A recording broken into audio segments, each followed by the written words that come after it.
Vamos a poner unos canticos aquí para que la gente se emocione. Vamos a buscar una cubeta o una palangana.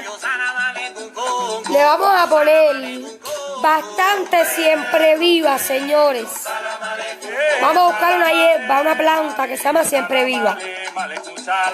Bastante siempre viva, la vamos a echar en esta cubeta. Le vamos a poner cacao, cascarilla. Le vamos a poner un poco de leche blanca, de vaca o de chiva. Y con esto vamos a limpiar toda la casa, un poquito de agua bendita. Esto es para limpiar la casa, siempre viva.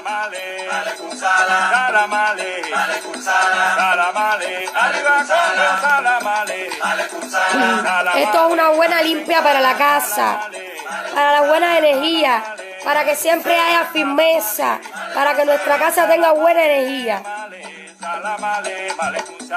Vamos a buscar bastante siempre viva, una cubeta, la vamos a poner delante de la bóveda con una vela encendida en la bóveda por 1 hora.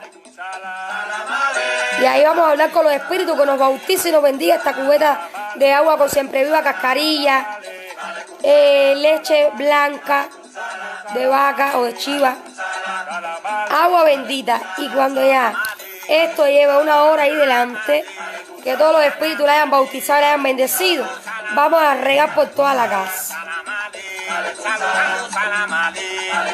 A mí me gusta mucho trabajar con la siempre viva. Lumbe, lumbe, lumbe, lumbe la cuevanganga.